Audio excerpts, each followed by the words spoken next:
Яңалыклар вакыты үз эшен башлап җибәрде. Студияда Лина Хасаншина, исәнмесез?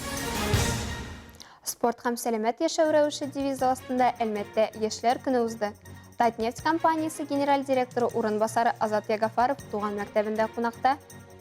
Әлмәттә Учук республика фестивале узды. Әлмәттә бу шимбәдә яшьләр көн билгеләп үттеләр. Бу бәйрәмнең тарихы 1958 елга барып тоташа. Ул чакта СССР Югары Советы Президиумының Совет яшьләре көнен билгеләү турындагы указы белән июньнең соңгы якшәмбесендә Совет яшьләр көне үткәрү гамәлгә куела. СССР таркалганнан соң 1993 елның 24 июнендә Россиянең беренче президенты Борис Ельцин Россия яшьләр эшләре буенча дәүләт комитеты һәм Россия яшьләр һәм балалар берләшмәләренең Милли советы тәкъдиме белән бу бәйрәмне 27 июньдә билгеләп үтәргә тиешле яшьләр көнен бәйрәм итү турындагы 459-нчы буйрык чыгара. Шулай итеп, хәзер июнь аеның соңгы шимбә якшәмбесендә яшьләр көне билгеләп үтелә. Алсу Әмирова дәвам итә. Әлмәттә быел яшьләр көнен спорт һәм актив сәламәт яшәү рәвеше девизы астында бәйрәм иттеләр. Чаралар шәһәрнең берничә мәйданында узды. Яшьләр велоузыш, скалолаз, вейкбординг, пляж волейболы һәм башка бик күп спорт уеннарында ярыша алды. Әлмәт халкы һәм кунаклары Татарстан нефтенең 60 еллык исемендәге шәһәр ял паркында, шәһәр пляжы территориясендә төрле мастер-класслар, интерактив уеннарда теләп катнаштылар. Кич белән ачык һавада нефтчеләр мәйданында концерт узды.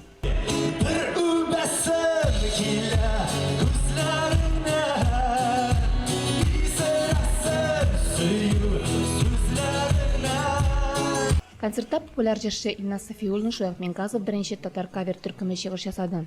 Шунысын билгеләп үтәргә кирәк, бәйрәм катгый таләпләр астында үтте. Нефтчеләр мәйданына керү өчен 4 контроль үткәрү пункты эшләде.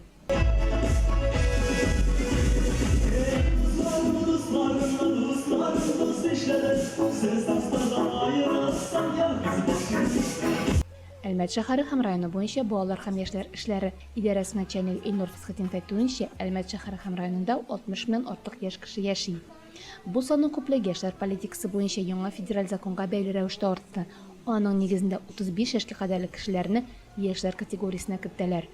Бу чиратында яшьләргә федераль һәм республик күләмендә алып барган проектларда катнашып, дәүләт ярдәмен алырга яхшы мөмкинлек дигән сүз. Киң мөмкинлекләр дигәндә шулай ук заманча эш урыннарда, ял итү, сәламәт булу өчен булдырган мәйданчыкларда, спорт объектларда күз уңында тотыла.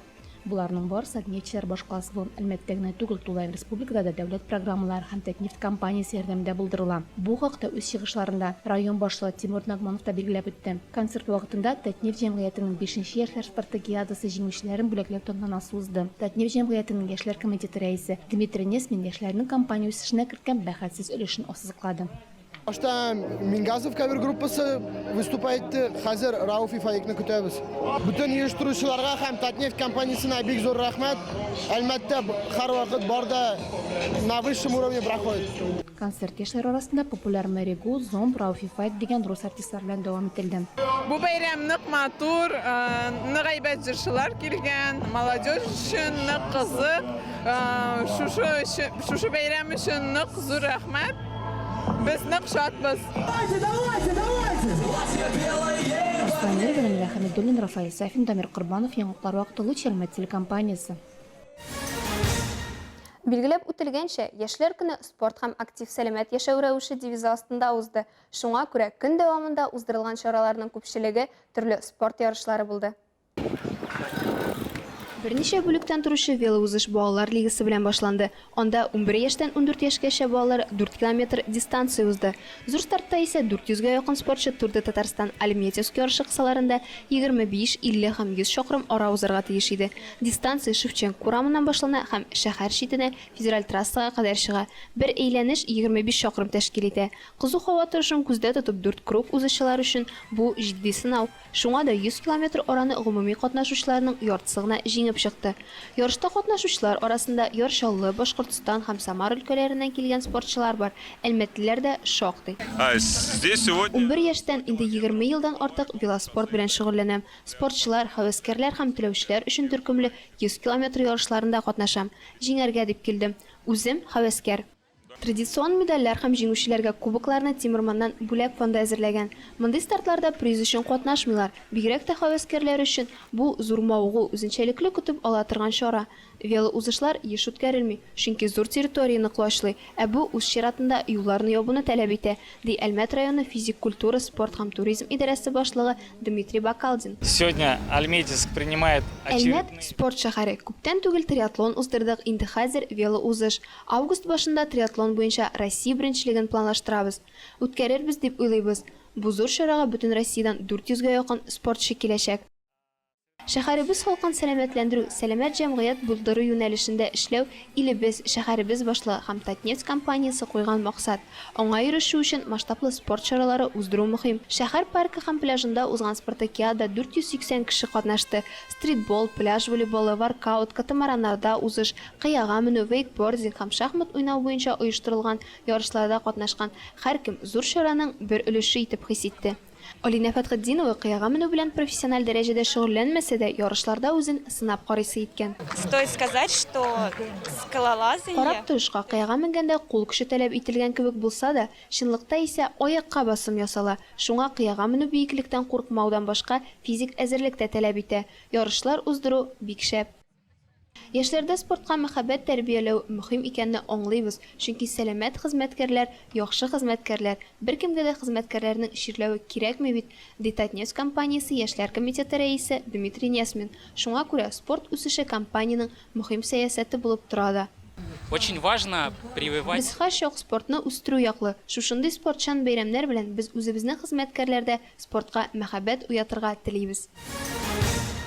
Авыл территорияләрендә торак төзелешен үстерү һәм торак йортлары тирәләрен төзекләндерү дәрәҗәсен арттыру программасы кысаларында авыл җирендә яшәүче һәм эшләүче гражданнарның торак шартларын яхшырту өчен 2021 елда 42,3 миллион сум бүлеп бирелгән. Бу 2,1 мең квадрат метр торак файдалануга тапшырырга һәм 32 гаиләне торак белән тәэмин итәргә мөмкинлек бирәчәк, дип хәбәр итә Татар информ мәгълүмат агентлыгы.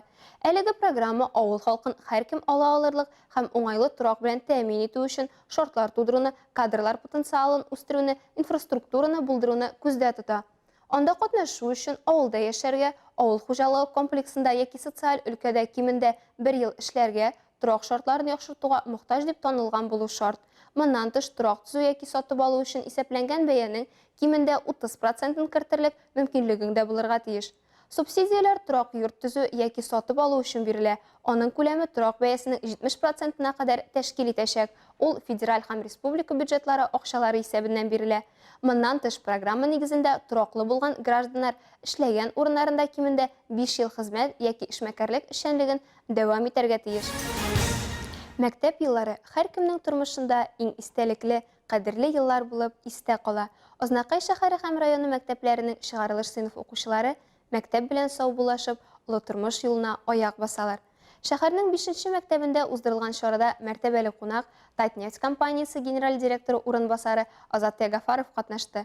Азнакайдан махсус хәбәрчебез Эльмира Шәрифуллина дәвам итә. Туган мәктәп, туган нигез кебек еллар узгач сагындыра ул. Әйе, бераз ямансу да, шатлыклы да бәйрәм чыгарылыш кичәсе.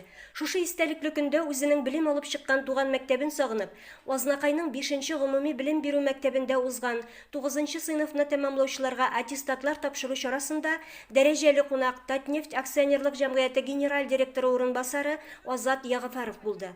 Район башлыгы Марсель Шайдуллин белән берлектә алар мәктәпкә экскурсия ясадылар. Яшьлек елларын искә алып, Азат Фердинандович үз партасы артында да утырып карады. Фамилиям алфавитның соңгы хәрефенә башланганга, миннән укытучылар бик сорамыйлар иде дип шаяртты кунак, ләкин аттестатта яхшы билгеләр булды дип өстәде. Әлеге очрашуга Азат Ягафаровның укытучысы һәм класс җитәкчесе Ләлә Нурытдинова да килгән иде. Мин Азат Ягафаровның класс җитәкчесе. Без бүген аның белән истәлекләрне яңарттык. Азат Фердинандович илебезнең икътисады, сәясәте өчен күп көч куя торган зур шәхес. Быел ул дәүләт думасына сайлана. Алга таба безнең республикабыз өчен дә бик күп эшләр башкарыр дип ышанабыз. Район башлыгы Марсель Шайдуллин барлык укучыларны, укытучыларны, әти-әниләрне бүгенге бәйрәм белән тәбрикләп, алга таба уңышлар теләде. Бүгенге чарада катнашуы өчен Азат Ягафаровка зур рәхмәт сүзләрен җиткерде. Соңгы араларда мәктәптә еш булам, диде Азат Фердинандович. Килгән саен ниндидер дулкынлану кичерәм дип искәртте. Татнефть Хайрия фонды тарафынан бүлеккә алып киленгән китаплар әлбәттә мәктәп өчен зур шатлык булды. Китаплар татар телендә Рухият оешмасы тарафыннан тәкъдим ителде. Кызганычка каршы китапларны аз укыйбыз. Хәтеремдә без сыйныфташлар белән ярыша китап укый идек. Китапханәдән алган китапларны алышып укый идек. Ләкин хәзер яшьләр алай түгел. Китапка мәхәббәт уятырга кирәк. Һәркемнең өстәлендә китап булырга тиеш дип уйлыйм мин. Нинди китаплар җитми, Татнефть тарафыннан бу яктан ярдәм булачак. Гомумән, Татнефтьнең социаль политикасы нефть табуга гына түгел, ә халыкка ярдәм итүгә юнәлтелгән. Азат Фердинандович безнең мәктәпкә һәр чак ярдәм итеп тора. Китаплар белән дә, кабинетларга ремонт ясау мәсьәләсендә дә.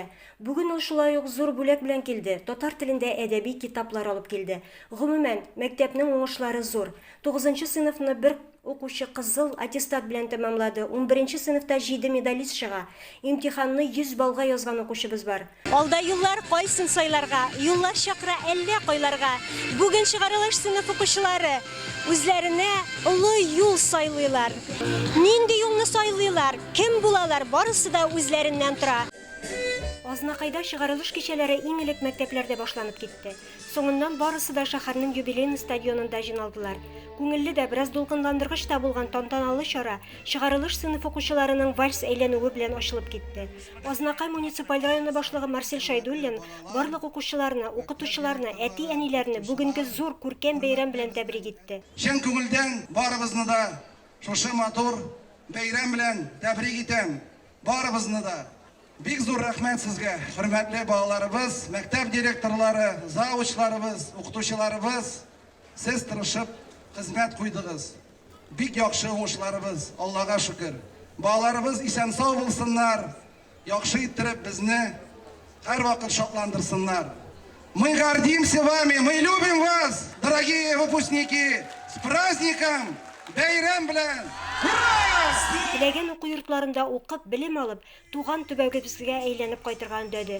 Быел район буенча 11нче сыйныфны 269 укучы тәмамлады. Шуларның 4-се бердәм дәүләт имтиханнарын иң югары 100 балга язган. Район җитәкчелеге аларны зурлап, тәбрикләп премия тапшырды. Укытучыларга грант бирелде. Алга табан Казан кунакларының чыгышы халык күңеленә хуш килде. Мәктәпне тәмамлаучылар аларга кушылып, рәхәтләнеп биеделәр, күңел ачтылар.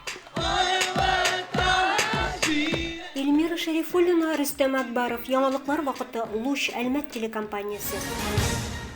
Әлмәт районы Иске Суркино авылында Кама арты чуашларының 14нче Ачык Республика фестивале узды. Аны Иске Суркино авылы җирлеге Татарстан мәдәният министрлыгы республиканың коммерцияле булмаган Чуаш мәдәни автономиясе берлектә оештырды.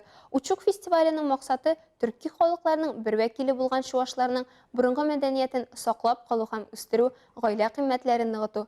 Тулырак Рәдифә Нугманова материалында. Иске Суркино авылына нигез 1670-80 елларда салынган беренче булып бирелгән Казан янындагы Тәга дигән авылдан 9 улы, бер кызы, хатыны белән Серке исемле чуаш килеп утырган.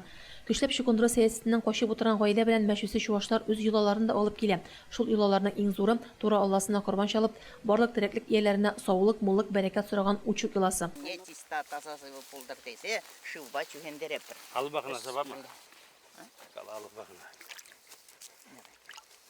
Учук өчен авыл халкы бергәләп суйымлык мал сатып ала. Авылның аксакаллары суйласы малны чишмә суы белән коендыра, турадан корбандарын кабул ителәрен сорап күбәс, махсус пешерелгән кабартмадан өлеш чыгара. Борынгы милли киемнәрен кигән абзыйлар малны чала. Догалар укып чалынган малның башы һәм аяклары куәтле имәнгә әйләнеп куела. Әйте исә казаннарга пешәргә озатыла.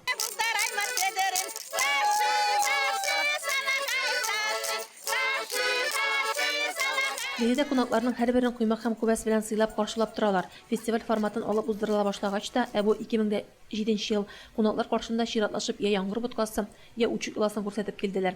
Соңгы елларда яңгыр боткасын алдан ясап, Учукны да ел саен уздырырга карар кылганнар. Мәҗүсилек монда идеология түгел, авыл халкының яшәү рәвеше ди Инна Илмукова.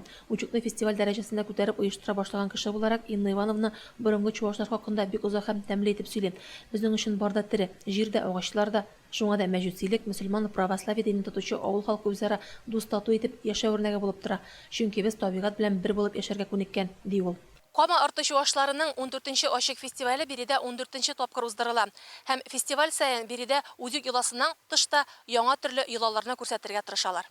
Фестивальгә Татарстан районнарында яшәүче Чуаш, Рус, Татар, Мордва фольклор коллективлары җыелган иде. Кунакларына авыл җирлеге башлыгы Николай Леонтьев, район башкарма комитеты җитәкчесе урынбасары Олег Шабалин, Татарстан Республикасы Халыклар ассамблеясе башкарма комитеты җитәкчесе Константин Яковлев сәламләде. Иске Суркина авылы үзешчәннәре кунакларга авылда ел әйләнәсе уздырылучы йолаларны сыйдырган тамаша күрсәтте. Кунаклар кайсы аралашып, кайсы концерт карап күңел ачкан арада бәйрәм боткасы да пешеп җитте. Ит янына авыл халкыннан җыелган кара бодай дөге, тары ярмалары, бәрәңге салып пешерелгән сыйдан һәр кунакка өлеш чыгардылар. Әйтергә кирәк, дога дигәне каядыр язылган һәм ятланылган сүзләр түгел, бисмилла сүзе кертеп үз телләрендә күңелләренә ни килә, шуны сораган гап-гади сүзләр. Быел инде ул корылыкка бәйле рәвештә шифалы яңгырга өмет иткән сүзләрне дә сыйдырды. Рәдифә Нугманова, Вадим Тарасов, яңалыклар вакыты, Луч Әлмәт. Бу сезгә җиткерәсе соңгы мәгълүматыбыз иде. Мин Лина Хасаншина һәм монтажер Илдар Гимаев сезнең белән сау булашабыз. Игътибарыгыз өчен рәхмәт.